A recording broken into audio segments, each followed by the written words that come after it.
Well, good afternoon, ladies and gentlemen. Thank you for being here. We are in Hosea chapter 3. A new chapter tonight. It's only got 5 verses, so this shouldn't take very long. And by the time I say that, it takes us 3 weeks.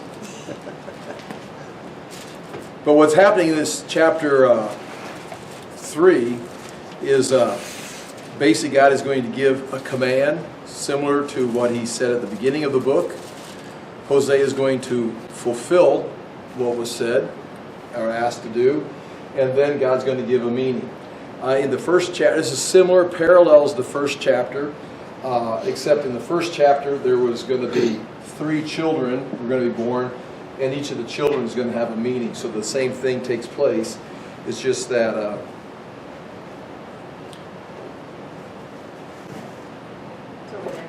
do you see my eraser? Oh.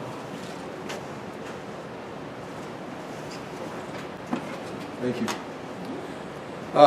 It's just that here there's only one meaning because it's going to be go back to your wife. I'm going to read the NIV first, and then we'll look at the English Standard Version.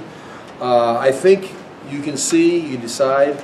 The NIV kind of paraphrases a few things, kind of assumes a few things, as it often does, trying to make it more readable, more teachable. You've also got the Hebrew right there, and I've got the English Standard Version on the note. So here it is, the NIV, Hosea chapter 3. The Lord said to me. Also notice, this is going to be in first person. The first chapter is in third person, where it's like a narrative. It's being told what took place. Hosea is writing it. We can assume Hosea is writing it, recording it. Now it switches to first person. Some people have trouble with that because, like, oh, it looks like someone's added this, or there's a disciple or somebody writing the first part. Now this is what Hosea is writing. I don't think that has to be an issue. You can consider that. You're going to see later in the book, the whole way through, starting even chapter 8 to the end, it's going to be switching back and forth. Sometimes you're even going to see Hosea talking in the third person about himself, and then in the first person about himself, and then all of a sudden it's not him, it's, as you know, it's Yahweh speaking, but it's Hosea speaking in the third person for Yahweh or in the first person for Yahweh. So this is kind of the style that the book goes in. I don't think we need to be concerned with it, especially since it comes down as a unit throughout history. There's no place where you just see chunks of it. So that's we can assume this is all the same. And the same thing here. You're gonna meet a woman in this chapter, and the choice we talked about it early on when we started this. Is this another woman? I think this is Gomer, because it has to be Gomer in the sense because he's got to go back to her and bring her back, and it represents Israel. We'll talk about that as we go. So the Lord said to me, and here's a quote: "Go show your love to your wife again." That's the NIV putting the word "again" at that place. "Though she is loved by another and is an adulteress. Love her as the Lord loves the Israelites, though they turn to other gods and love the sacred raisin cakes." Now he obeys. Verse 2 is the obedience, the action. "So I bought her," which is interesting, especially if she's his wife, "for 15 shekels of silver and about a homer and a lethek of barley."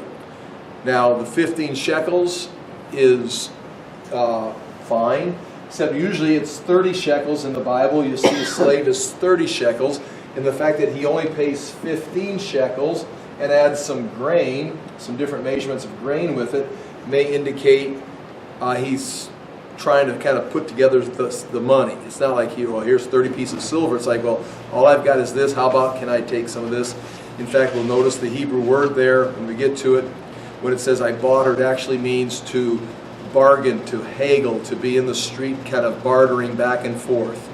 And so it's like, well, what will you take? So he's buying her from somebody. "So I bought her for 15 shekels of silver and about a homer and a lethek of barley. Then I told her," and barley's a low-grade grain. "Then I told her, you are to live with me many days. You must not be a prostitute or to be intimate with any man, and I will live with you." Verse 4. Now here's the explanation of why this all took place. "For the Israelites will live many days without king or prince, without sacrifice or sacred stones, without ephod or idol. Afterward, the Israelites will return and seek the Lord their God and David their king, and they will come trembling to the Lord and to his blessings in the last days. Now that's the NIV. I'm going to read now on just through the notes, the bold print on page 1, 2, and 3, and 4. Just the English Standard Version, and see if you can pick up some differences. And the Lord said to me, go again, love a woman who is loved by another man and is an adulteress, even as the Lord loves the children of Israel, though they turn to other gods and love cakes of raisins. Now one thing you'll notice right there in the NIV, sacred raisin cakes. English Standard Version, love cakes of raisins. And if you go through the Hebrew there's, you can see it right there, the bottom line to the left, reading the words or the sentence backwards. It says, to God's other love and the cake raisin, or the cakes of the pagans, the cakes of raisins. So there's no, the word sacred is not directly in there, as you can see, and it's not in the English Standard Version. Meaning the NIV is trying to assume it's some kind of religious ritual, and we'll talk about that. Hosea 3:2. So I bought her for 15 shekels of silver and a homer and a lethech of barley. Chapter 3, verse 3 at the bottom. And I said to her, you must dwell as mine for many days. You shall not play the whore or belong to another man. So will I also be to you. And then verse 4. Here's the reason. For the children of Israel shall dwell many days without king or prince, without sacrifice or pillar, without ephod or household gods. Again, what's interesting about that is there is within Israel a sacrifice and ephod, but there is no pillar or household gods. So it appears there's no, it could be no religious rituals of the Hebrews or even any pagans. There it is. And verse 5 in the English Standard Version.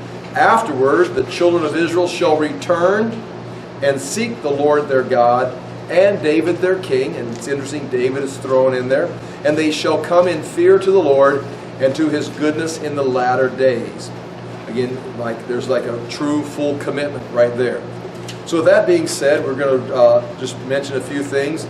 At the top of page 1 of the notes, the overview of the chapter, I've got that written on the board. I already talked about it, the command, the fulfillment, and then the explanation. It's exactly the same pattern you see in chapters 1 and 2, where he's told to do something, he does it, and then we have a lot of explanation of why it was done, where God is definitely taking and combining Gomer with Israel and Hosea as Yahweh in these relationships. The explanations were longer. I said all that. And there's only one act. I mentioned the first and second person. And now the notes here. Looking at the notes on the bottom. The literal reading, point 2, the literal reading could be this. And the Lord said to me again. That is the first thing we're going to mention here, is that word again. Because when you compare, the word again can say, love your wife again, or go to her and love her again, or love a woman again, go again and love the woman. Or it could be, this is the Lord is going to speak. It could be talking about speaking. And again, you can look at it either way, but if you begin the book in chapter 1, verse 2, in Hosea, when the Lord began to speak through Hosea. And here's what he began to speak, and that's chapter 1 and 2.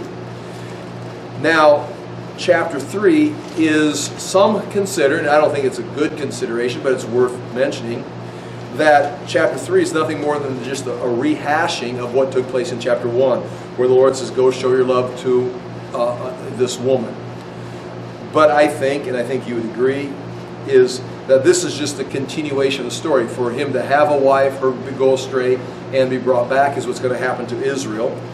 And so when it says the word again, this is the Lord speaking again. The first time when the Lord began to speak, now he's speaking again, and this is now the rest of the story. So it's worth considering that word. Again, it could go either way, and you see NIV and English Standard put it with going again, love a woman. I like to consider this, at least, because it fits there also. Commentators say the Lord began to speak, and now he speaks a second time, and this is the second act of the play. The first 2 chapters are all about what he said the first time and the fallout. So that's that point. The Hebrew does not say your wife. And you can see that in the words right there. I'm looking at the Hebrew text there. I'm reading from the top line across. And said Yahweh to me again. There, see right there's the word in the Hebrew. Said Yahweh to me again. Now again, you can read that with Yahweh said, or you can read it where it's going. Again, go love, and there's the Hebrew word translated in the English, a woman loved by, who is loved by a lover. So this is, the second thing he's saying to him is go to a woman, and this woman is just a woman, or it could be wife. So this is this woman or this wife is loved by another, meaning she is loved, a woman loved by another man, or she is a wife of another man, or she is Hosea's wife loved by a different man. I think we can see in this next chapter, next verse, when he begins talking about her, that this is his wife. The way the Hebrew's written, and you don't necessarily see it in the English, but I've got a note on there. Point 4 on page 2. Verse 3:2 used the phrase, I procured her, or bought her, which indicates it was not just any wife, but it was her. The idea there is it's not just any woman or somebody's wife. It's her, and the way it's written in the Hebrew, it's a specific woman, which in context could only be Gomer. So he is to go, and again, it would make no sense, as you can admit, it would make no sense for it to say, go to another man's wife and love her. That would not make any sense. That would make Hosea an adulterer. So this woman is Gomer. It's not specified in this first verse, but it just says love a woman, but it does come up later that this woman would have to be Gomer. Point 5 on page 2, this woman is clearly an adulteress, as it says in the text. And so it's not like Hosea is going to go commit adultery with another man's wife and make her an adulteress. This is his wife, Gomer. Now remember, and this is going to play out in these next verses, he has sent her away. He sent her away. She thought all of her success, she'd be fine and welcomed by the lovers, and she'd be successful. And you can see when we get into this that she's not. She's apparently in slavery. Just like God is sending Israel away. They think all the Baals are taking care of Israel. God says, okay, fine. I'm going to take away everything I've given you, all my provisions, I'm going to take them back and leave you in the wilderness. And in the wilderness, you're going to become desperate, and then I'm going to come speak kindly to you, and you'll realize that you want to come back. And so that's what God has been doing, is doing through history, because it says in latter days, this will not be solved for Israel until yet in the future. They're still in this wilderness phase, and we can look at that again. So basically, Gomer has already been sent away. She is in the wilderness. She thought her lovers would provide for her, but it was really Hosea who's taking care of her. And now she's, as we can assume, a lot of these things I'm assuming, but she's going to be purchased by Hosea, which means she apparently has gone into some state where she's owned by somebody.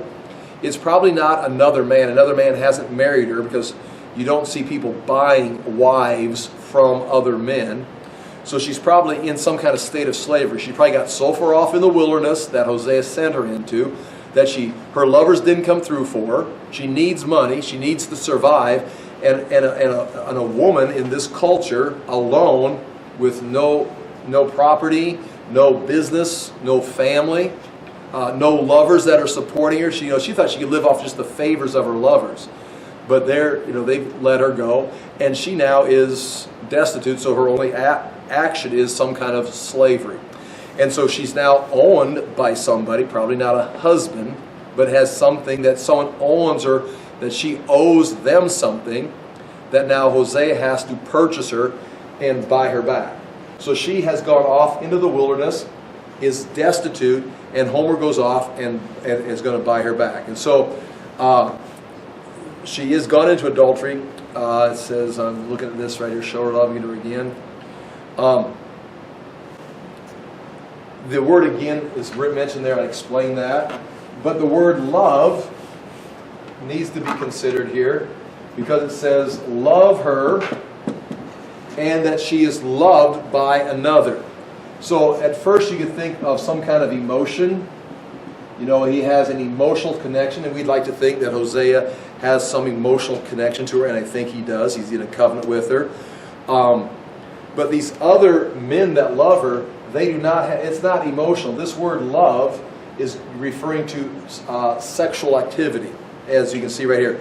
The adulterous love her as the Lord loves Israel, because that's not what it's referring to there, though they turn to other gods and love the sacred raisins. So it says, show your love to your wife again, though she is loved by another. She is in a relationship with another that is not just emotional. There's a relationship taking place, sexual, and that's going to come up later with Hosea also, because when you get to these words right here, it says in chapter 4, verse 1, verse 3, then I told her, you are to live with me many days.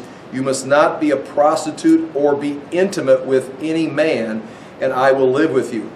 There's going to come a time, because she's been out and she's been sexually active with other men, she's going to come in, and it's going to be this time of purification, it appears. And that's what that many days is referring to.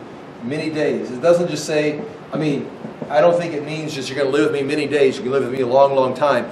It means you're going to come back and be with me, and it's going to be a time of purification. It's going to be probation. It's going to be a time where we're going to live together until things normalize. There's going to be no sexual interaction. You're going to live with me many days. You're not going to go to other people, other men. You're going to stay with me. It says, then I told her, you must live with me many days. You must not be a prostitute or be intimate with any man, and I will live with you.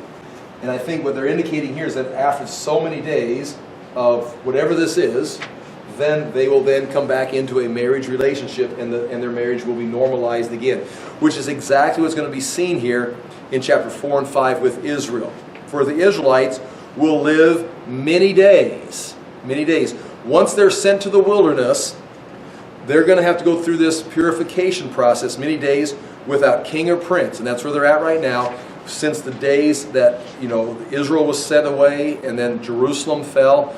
They've been without king since 722 in Israel, 586 in Judah, BC. That's how long they've been without king or prince. They do not have a normal relationship in the theocracy that God set up. They are not a theocracy. There's not a king on the throne that God is overseeing.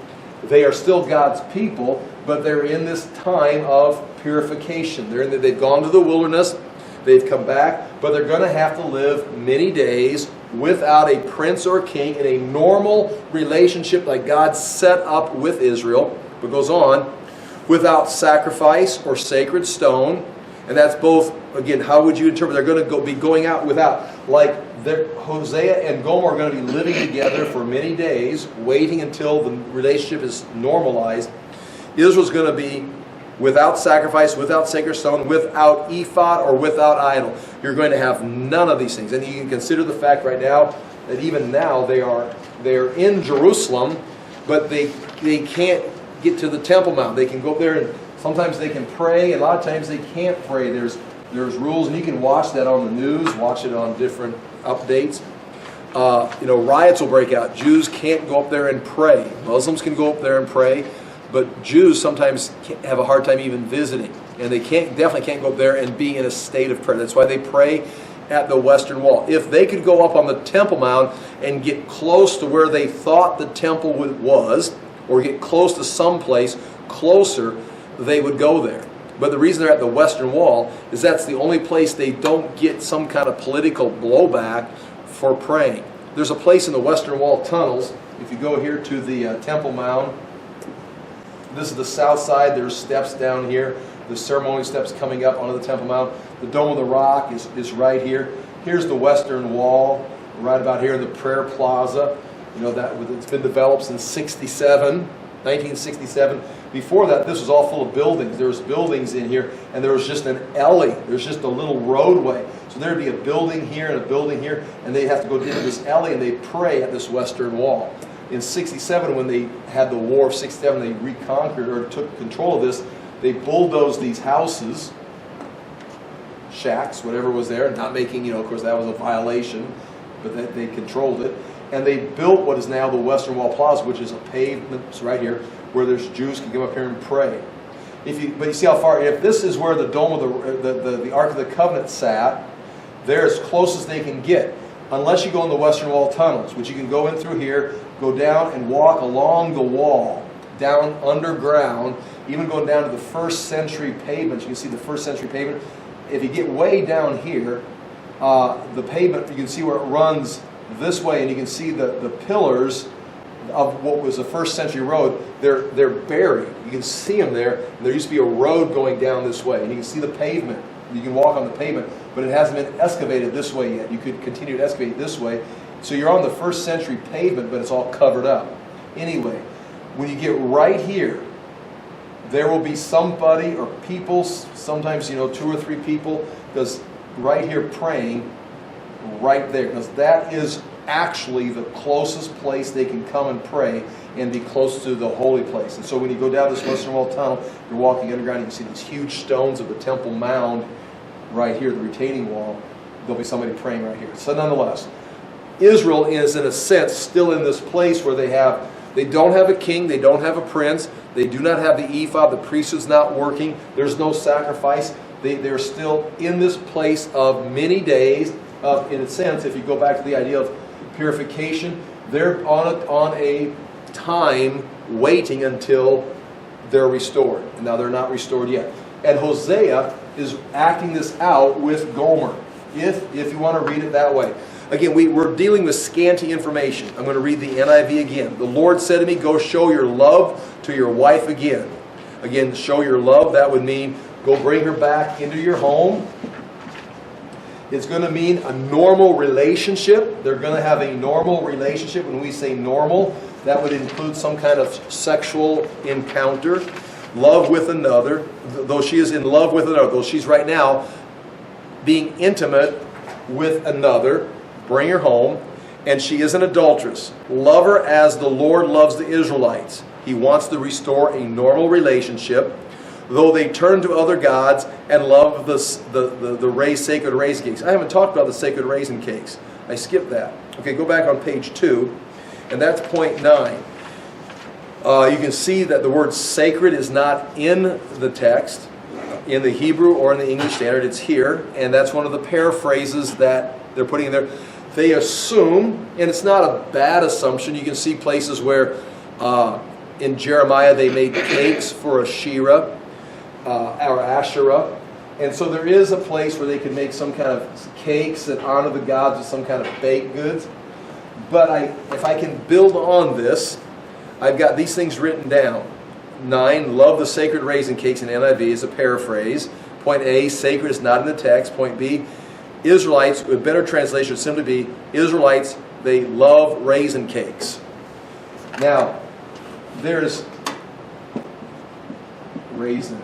Every time I wrote raisin when I was typing the notes, it spell checked it, so I think I spelled it right there. They love raisin cakes. In 2 Samuel 6:19, David distributes raisin cakes to the people. He gives them several desserts. When he brought the Ark of the Covenant into Jerusalem, they were celebrating, and he gave everybody treats. It's like giving everybody bread or giving everybody free drinks, or in his case, he gave everybody raisin cakes. So that raisin cakes at that point was not anything cultish or pagan. It was a dessert. It was a pleasantry that they had. In 1 Samuel 30 verse 12, you can see now the raisin cake. First they were a gift to the people, celebration. Now they're going to be a source of energy. Provided for they need energy. They go for the raisin cakes, or raisins were a source of energy. And then we come to Song of Solomon, And the lovers, they're talking about raisin cakes. And the best thing that you can see here, and it plays into our account here if you want to go with it, with the ideal of energy, Song of Solomon. Yeah, let me go read it to you. Song of Songs. It was seen as just like the mandrakes. You remember the mandrakes of Jacob's day when Leah had her son went out and found mandrakes, brought them back home, says, "Mom, I've got these mandrakes," and Rebecca wanted the mandrakes, and so that she could sleep with Jacob and become pregnant. They saw the mandrakes as a form of fertility. That was their culture. If it was true or not, that doesn't seem to be the issue scientifically, but that's what they believed. So she was willing to barter for these mandrakes.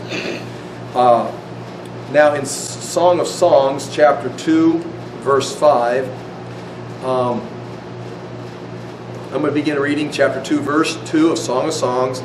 Like a lily among the thorns is my darling among the maidens. Okay, so everybody, all the other women are like thorns. You look like a lily, darling.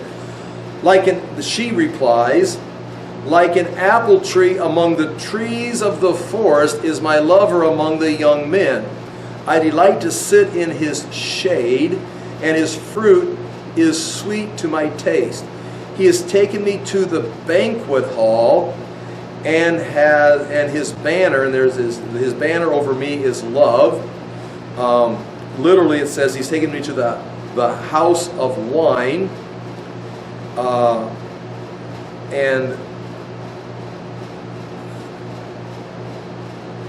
and his banner over me is love.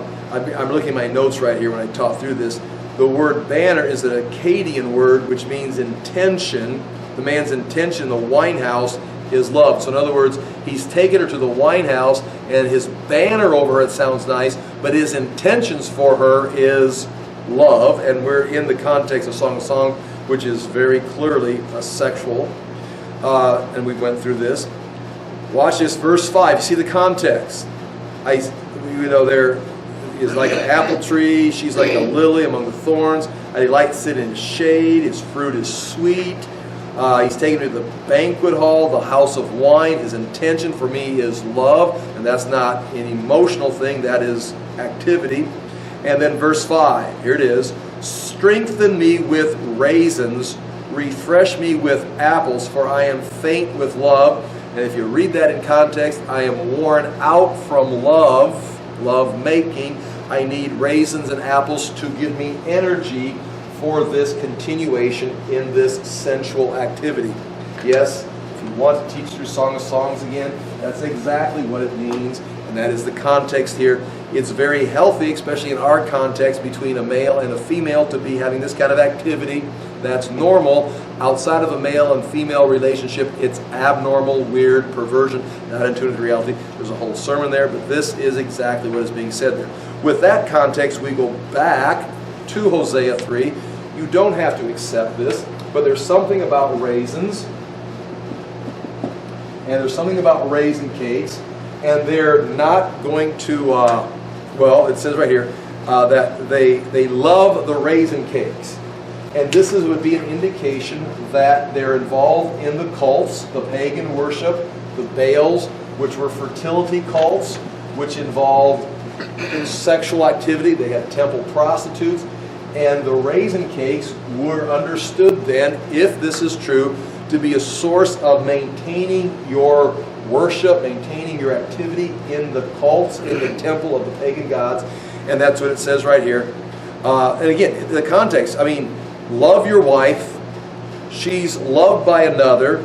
The Lord loves Israel, though they go to other gods. And what are they doing with the other gods? They love the raisin cakes. They go to the other gods and they reload. It's like the blue pill or something. It's like they reload and they go after it again in this place right here with the other gods. And so he's saying this in a sense that that's their problem. And so, the context is there with Hosea and Gomer and with the pagan worship, and the Lord wants to restore them. So that's the raisin cakes. You could say, I mean, and you can see why the NIV would put in there sacred raisin cakes, because it's part of the sacred worship of the pagan gods. But that's, that word's not there. And my explanation, it's, look what I'm working with. We're working with this right here, and love the sacred raisin cakes, or and love the raisin cakes. We got the idea that David handed them as gifts. They're a source of energy. They thought they were like an energy protein drink. And we see them in the Song of Songs when they are in a situation where they're in a sensual activity and they want to continue. Nonetheless, I'm in chapter 3, verse 2, at the bottom of page 2. So I bought her for 15 shekels of silver and a homer and a lethech of barley. The fact, like I said before, that he is using 15 shekels and is using some grain, some barley, would equal the price. That's an unusual. I mean, it doesn't have to be, but it's you got some coins, you got some grain. I know when I've been there at different places in my life, or just different times of locations. I mean, sometimes you've got like you've got your debit card, and then you've got a debit card. You can get, okay, then I'm going to pay the rest in cash. I also got some pop cans. And I remember many times in life going to the store and trying to put stuff together so you could pay for the groceries. And so this would be similar to that. That's not necessarily what it means, but there it is. The slave, the price of a slave at this time, and many times in the writings of the pagans, in the writings of Scripture, is 30 pieces of shekels. You can see it's 30 shekels, or 30 pieces of silver. You can see this in the story of Joseph. You see this in the law. You can see this in the writings of the people of that culture. That matches. But now he's paying 15. Why? Because she's cheap. If she's cheap, then why are you throwing in maybe as much as 6 bushels of grain? He's coming up with a large amount of grain to go with the 15 shekels to pay this price for her. So it would appear that he's scrounging together money. He's putting his change, his dollars, usually what he's got left on his debit card or his gift card or whatever, and purchasing her. And the fact that she is, and again, she is purchased. It means she was bought. How do we know she was bought? That there was an owner, there's someone that was selling her, is because we've got the price. Someone owned her. Now, meaning she either owed them money, she had sold herself to them. Somebody has the right to sell Gomer. Again, it would be strange to say it's a husband, because Hosea is the husband, and there's no examples of husbands selling their wives back and forth. But there is examples of someone owning someone because of indentured servanthood, being, they owe me this money, you can have her, but I need this from her. And so Hosea pays the price and purchases her, likely out of slavery. Now you understand how many things I'm reading into the text. I'm reading into the text here that he's scrounging things together, scrounging coins and grain to purchase her, which is interesting, because if that's the case, God tells him to do something, it's like, well, where's the money? It's like, he's got to figure it out. I'm also, we talked about the raisin cakes. What does raisin cakes mean? It just says they love the raisin cakes. I mean, they love desserts. They just keep eating desserts.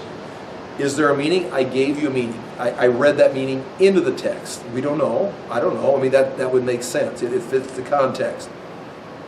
But I'm pretty sure this is Gomer. I'm pretty sure she's involved with another man, sexually active.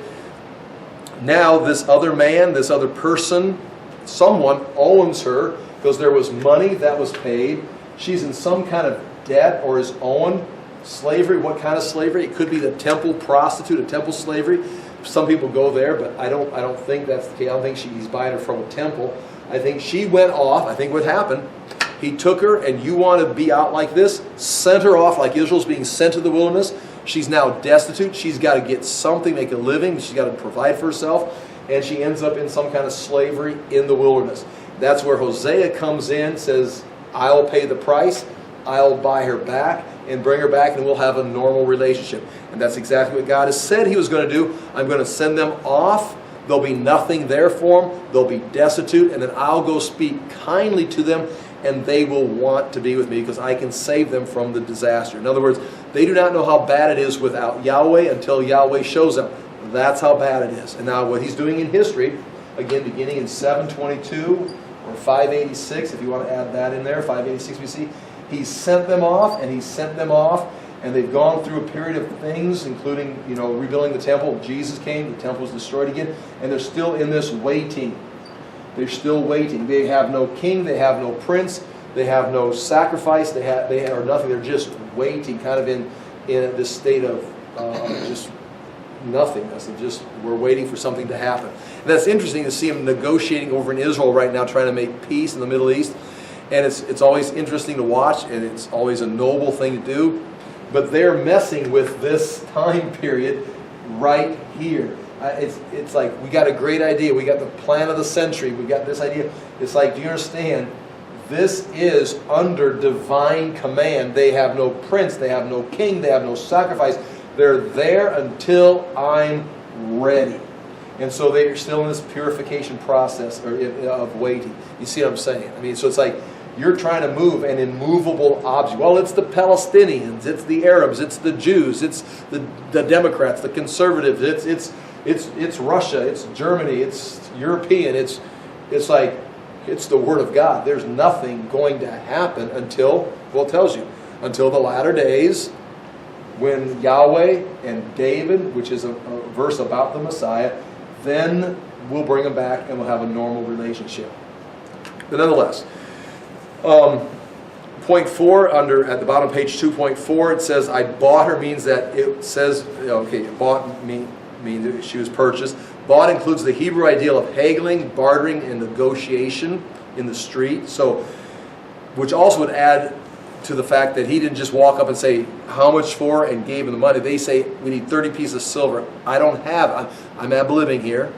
I've only got 15, but I can also give you some grain. Well, I'm going to need, a homer and a homer and a, I'm looking for it here, lethek, which would be, a homer is like 10 bushels, and then a lethek would be like half of that, if that's the case. So 15 shekels plus 1 homer plus the 10 bushels would equal about 30 pieces of silver, apparently. And that's what they go for. And that's the end of that notice right there. Again, we don't know for sure, but I would think that she's in slavery. And then now we go to the next place. Now he explains. In verse 3, then I told her, you are to live with me many days. I think that's referring to many days as you're going to come in and live with me into a test period. Just like Israel's going to go through this period. There is going to be a normal relationship restored. Israel right here is going after foreign gods. They're going to be sent into the wilderness, and then they're going to be brought back. But there's going to be many days that they're going to be waiting until they're in a normal relationship with Yahweh again. Just like Gomer was here. She is sent to the wilderness. He buys her back. She's bought, and now she's going to live with him for many days. But we're not going to have a normal relationship until he says right here, with many days you must not be a prostitute or be intimate with any man, and I will live with you. In other words, when I decide at the right time, I will then bring you back to me in a normal marriage relationship. And I think this, as you know, this whole book, Gomer and Hosea parallel what's happening with Yahweh and Israel. And so that would be a way of explaining that. That's what I write there on page 3. The point, many days may refer to a prohibition period where they live together without sexual relations, kind of a process of purification. And then chapter 3, verse 4 on page 3. For the children of Israel shall dwell many days without king or prince, without sacrifice or pillar. A pillar would be an Asherah pole, which stood beside a Baal stone. A sacrifice could be just their rituals on the Temple Mount. Without ephod, which would speak of the high priest activity on the Temple Mount, or household gods. You can't go to the temple, but you're also not going to be going in having household gods. That's kind of where they're at. They're at this place right now in time where Israel, they can't go to the temple, but they're certainly not going to go back to their houses and have household gods. So they're kind of like in limbo. They can't go to the Temple Mount and follow the priests, the ephod. They can't offer sacrifices, but they can't go back to their home and have their little household gods and their Asherah poles. But they're kind of like just waiting. It's like you can't go to this man You can't go back to your adulterous lifestyle. You can't be a prostitute. But you can't come live with me yet. You're just here waiting. And I think that's what's taking place right here. She's brought back, but we're not going to be intimate. We've got to wait. I want to leave you here. They're brought back. They're here. They're waiting. But they're not going to go back to idolatry. But they can't go into the kingdom. They're waiting. So Gomer's waiting. Israel's waiting. How long will they wait? Page 4 of the notes right here. Chapter 3, verse 5. After this period of waiting, you can do what you want with this, but it all ends up at the right place. After this period of waiting, this long period, whatever it is, if it refers to what's going on today, what went on 300 years, what's going to happen in 400 years, whatever this is, there is a day coming. We all know this is what the Bible is based on this. It says, after this period, the children of Israel shall return and seek the Lord their God and David their king, and they shall come in fear to the Lord and to his goodness in the latter days. So some key words here is the words afterward. Meaning after this period of going through this waiting, they're going to come, they're going to seek Yahweh. They're waiting, they're looking. And again, Gomer, we're done talking about her, but how did she respond to Hosea? We don't know. We can make assumptions, but we don't know. Was she excited to be back? I think she was excited not to have to be a slave. I think she was excited to have food on the table. I think it's like, well, this is better than being in the wilderness. We know that for sure. Where they ended up, I don't know. Did they end up going to Judah together after Israel fell? We don't know these things. But as far as this story, after this period of being in the wilderness and being brought back, and this period without the temple, without pagan worship, they're just waiting, they will seek Yahweh. They shall return and seek the Lord their God. And it mentions David, their king. Now the phrase David, their king, you can see David's name popping up in Ezekiel, especially in this time. But probably the reference to David is going to be a reference to the Christ, the Messiah, the one who's going to sit on the throne forever. So it says David here. They don't necessarily mean, or Hosea doesn't necessarily, or the Lord doesn't necessarily mean David the man, although he will be resurrected. He will be in the kingdom. There will be a place, just like we'll have places of honor and rewards. David will have his place. This is probably a reference to Christ, meaning the kingdom. And again, the idea that David is mentioned, we're talking about a future day in the kingdom, and they shall come in fear to the Lord and to his goodness, and this is all going to say right here, in the latter days or in the last days. And in the notes there, point 3, last days or latter days isn't eschatological and means at the end of days. Meaning right here, at the end, they'll come back to the Lord, they'll seek him, it's time, Yahweh will be there, the Messiah will be there, and it will take place in the last of days when they come into the kingdom. And so this is, again, Hosea is just living these things out. I would assume, as we've said before, everybody is watching Hosea and his wife. They're watching Hosea, and he's out in the streets bartering, trying to buy this woman out of slave. Isn't that your wife you sent away? It's got to be happening. Why are you buying her back?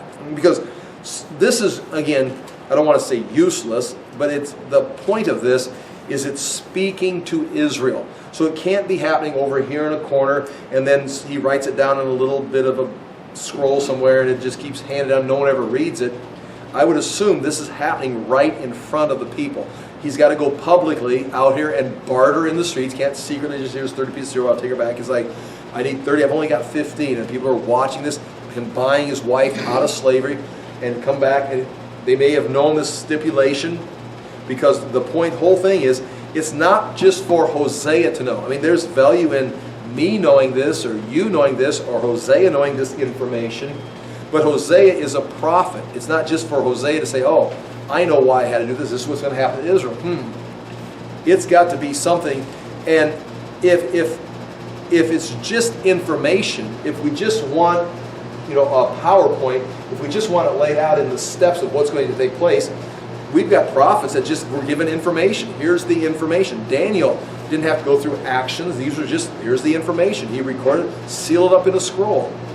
But Hosea is living it. People are watching Hosea and his wife, Hosea and his children. He's giving them names that people are calling them by these names. Why do you call your child that? Why are you buying your wife out of slavery? Because everything that we are doing here is this family is going to happen to Israel.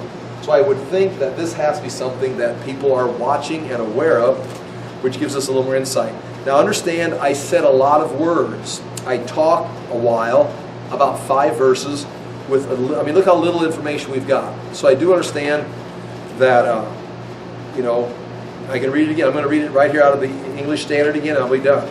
So this is all we really know. This is what we know. You heard me talk. And the Lord said to me, go again.